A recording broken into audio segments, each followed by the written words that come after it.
Start करेंगे guys upon that is chemical kinetics के बारे में। तो कैटलिस्ट जो होता है वो इक्विलिब्रियम कांस्टेंट को चेंज नहीं करेगा, molecularity can not be zero और नॉन इंटीजर होगा, ऑर्डर एप्लीकेबल होगा elementary as well as complex reaction के लिए, और मॉलिक्युलरिटी एप्लीकेबल होगा ओनली फॉर एलिमेंट्री रिएक्शंस के लिए। कॉम्प्लेक्स रिएक्शन के लिए मॉलिक्युलरिटी की कोई मीनिंग नहीं होगी। कॉम्प्लेक्स ऑर्डर रिएक्शंस में ऑर्डर की जो गिवन होगा स्लो स्टेप्स होगा, मॉलिक्युलरिटी जो होगा स्लो स्टेप का सेम होगा जो कि ऑर्डर होगा।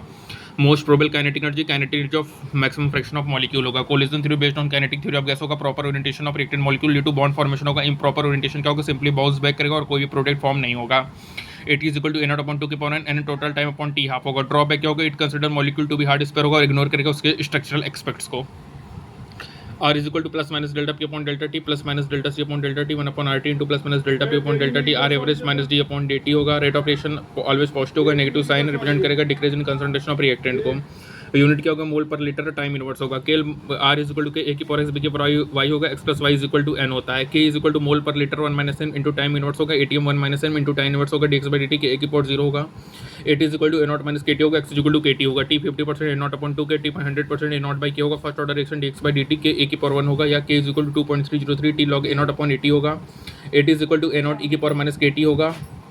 के टाइम इनवर्स होता है टी हाफ 0.693 बाई के होगा। टी 3/4 2 टी हाफ होगा। इंटरवल फॉर्मूला के 2.303 टी 2 माइनस टी 1 लॉग ए माइनस x1 अपॉन ए माइनस x2 होगा, या 2.303 T log P 1 upon 2 P initial minus P T होगा। टी 99% 2 टी 90 होगा। T 99.93 T 90 होगा। T 99.99 4 T 90% होगा। T half 1 upon T half 2 a2 by a1 n minus 1 होगा। Molecularity and order for limitation same होगा। Slope minus K upon 2.303 R होगा। Delta H ये forward minus ये backward होगा। HP minus H R होगा। Rate P G डेबी minus ये by R T होगा। पी क्या स्टेरिक फैक्टर है। Rate of reaction directly proportional to concentration of reactant होता है, ठीक है। यदि रिएक्टेंट का कंसंट्रेशन ज़्यादा होगा तो रेट ऑफ रिएक्शन भी ज़्यादा होगा। म्यू क्या होगा, के टी प्लस 10 अपॉन के टी 2 to 3 टाइम्स होगा। R2 बटे R1 K2 बटे K1 mu delta T by 10 होगा। यदि म्यू नहीं गिवन है तो उसको 2 मानो। के क्या होता है, ए ई माइनस ये बाई आर टी होगा। लॉग बेस 10 के लॉग बेस 10 ए माइनस ये अपॉन 2.303 आर टी होगा।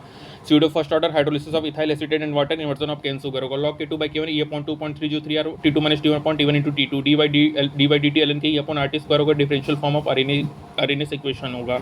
टेम्परेचर बढ़ेगा तो रेट ऑफ रिएक्शन बढ़ेगा, चाहे इंडो हो चाहे एक्सो हो। 10 डिग्री सेल्सियस टेम्परेचर बढ़ने से rate of reaction 2 to 3 times होगा। Decomposition of N2O5 and N2O ये हमारा एग्जाम्पल होता है, ठीक है, स्यूडो फर्स्ट ऑर्डर का।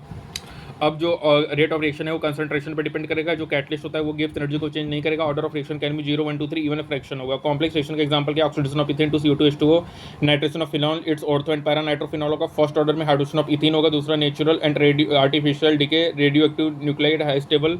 और जीरो ऑर्डर में thermal decomposition of HI on gold surface है। Enzyme catalyst reaction at metal surface है। Decomposition of gases ammonia on hot platinum surface. ये हमारे जीरो ऑर्डर रिएक्शंस के एग्जांपल हैं। That is thermal decomposition of HI on gold surface. दूसरा क्या है, enzyme reaction at metal surface होगा। Decomposition of gases ammonia on hot platinum surfaces.